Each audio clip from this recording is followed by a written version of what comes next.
اعوذ باللہ من الشیطان الرجیم بسم اللہ الرحمن الرحیم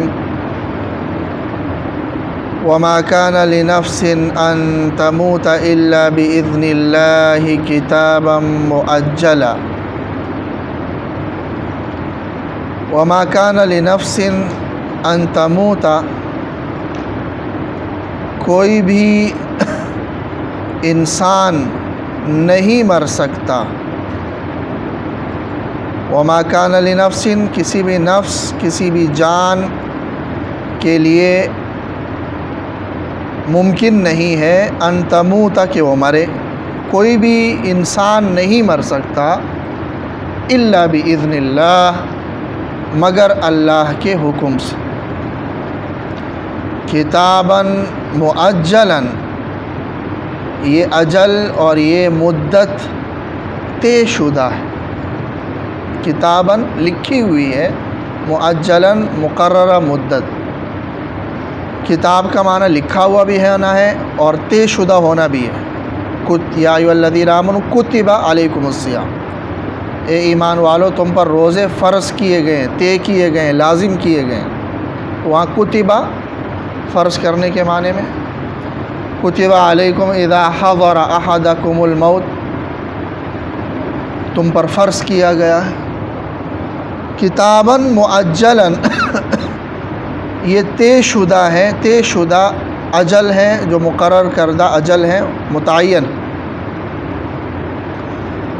تو جب موت متعین ہے اور اس اذا جاء اجلهم لا يستأخرون ساعة ولا يستقدمون، جو دوسری جگہ قرآن میں آیت ہے کہ جب کسی انسان کا اجل آ جاتا ہے تو ایک سیکنڈ کے لیے بھی اس سے آگے پیچھے نہیں ہوتا.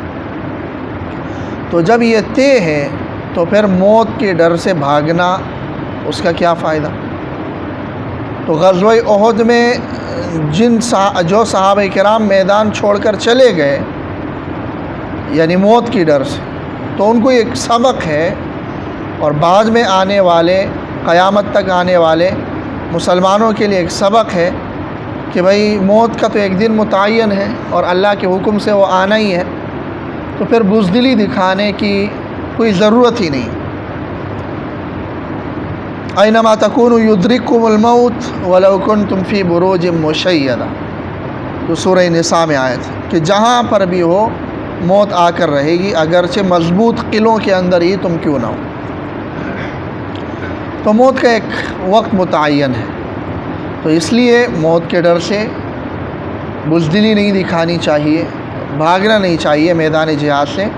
نہ میدان جہاد سے بھاگنا چاہیے اور نہ اس وجہ سے جب جہاد کا حکم ہو اللہ کی طرف سے تو صرف موت کی ڈر سے اس میں شرکت سے باز آ جانا اور شرکت نہ کرنا، یہ بھی ایک مسلمان کے شایع نشان نہیں ہے. جب ایمان اور عقیدہ یہی ہو کہ موت اللہ کی طرف سے، تو پھر وہ ضروری نہیں ہے کہ وہ گولیوں کی بوچھاڑ میں ہی آپ پر موت آ جائے.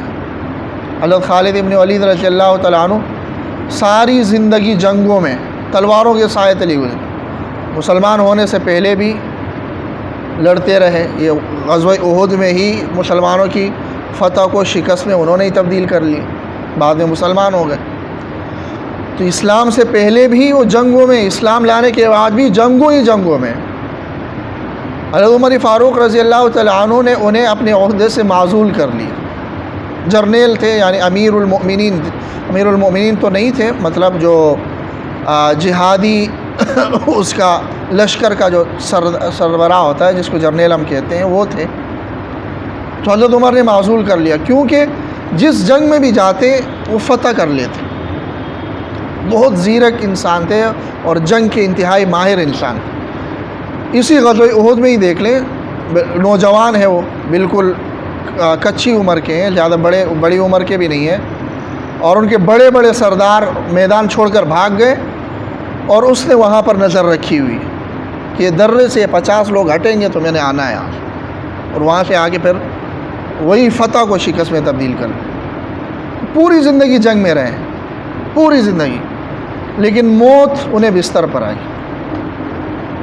اور جب بستر پر وہ بیمار تھے تو وہ کہہ رہے تھے کہ دنیا والوں آؤ مجھے دیکھو. ساری زندگی میں جنگوں میں رہا ہوں، میرے جسم پہ کوئی بھی جگہ ایسی نہیں بچی ہے جہاں تلوار یا نیزے کا زخم نہ ہو، لیکن موت، بلکہ ان کے الفاظ یہ ہے کہ میں گدھے کی طرح بستر پر مر رہا ہوں، مجھ سے عبرت حاصل کر لو۔ موت اگر جنگ میں ہوتی یا جہاد کے میدان میں ہوتی یا تلواروں کے سائے تلے ہوتی یا آج کل گولیوں کی بچھاڑ میں ہوتی تو پھر میں بستر پہ نہ مرتا، میں ضرور وہاں پر موت، لیکن موت ایک وقت متعین ہے، ایک جگہ متعین ہے، وہاں پر موت آنی ہے۔ اس کا یہ بھی مطلب نہیں ہے کہ انسان اپنے آپ کو موت کے منہ میں ڈال دے۔ اس سے تو قرآن میں خود ہی منع کیا ہے کہ وَلَا تُلْقُوا بِأَيْدِيكُمْ إِلَى التَّهْلُكَةِ، کہ اپنے آپ کو ہلاکت میں مت ڈالو۔ آگے سورہ نساء میں اپنے آپ کو ہلاکت میں نہ ڈالو، تو ہلاکت میں ڈالنے سے منع کیا ہے۔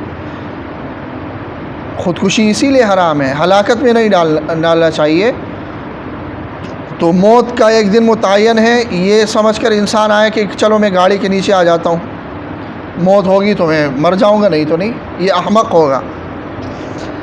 ایک وقت متعین ہے، اور اپنے بچاؤ کا اور اپنے احتیاط بھی شریعت کا ہی حکم ہے کہ آپ نے حد درجہ احتیاط کرنی ہے۔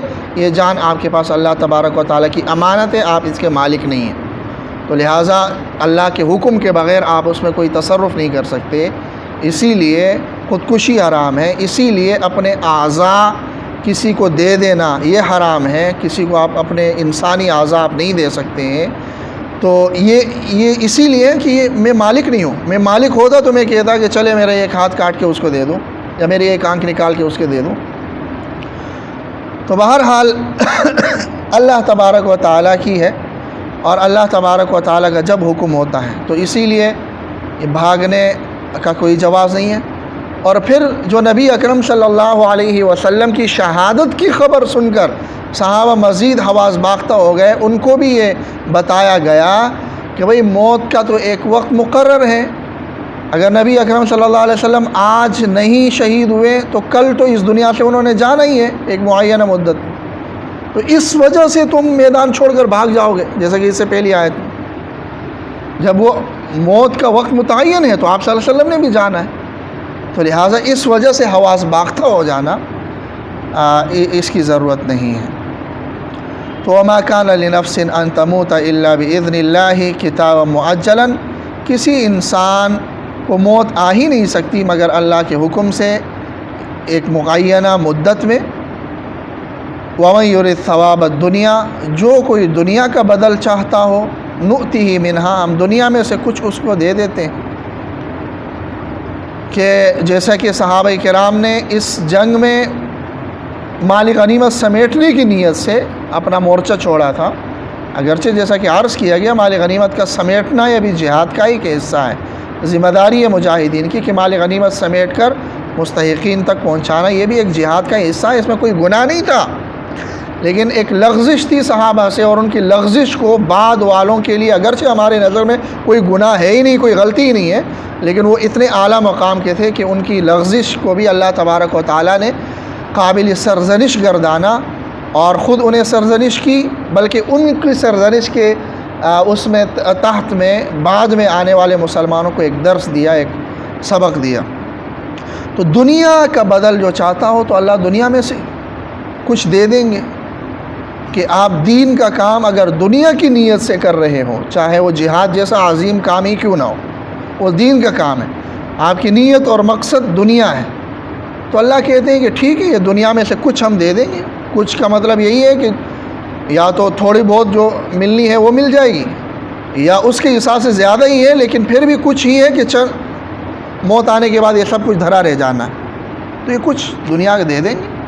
لیکن وَمَن يُرِدْ ثَوَابَ الْآخِرَةِ، جو آخرت کا بدل چاہتا ہو، نُؤْتِهِ مِنْهَا، تو ہم آخرت کا بدل اسے دیں گے، اپنی رضا اور جنت۔ وَسَنَجْزِي الشَّاكِرِينَ، اور ہم قدردانوں کو بدلے سے نوازیں گے۔ اللہ تعالیٰ عمل کی توفیق۔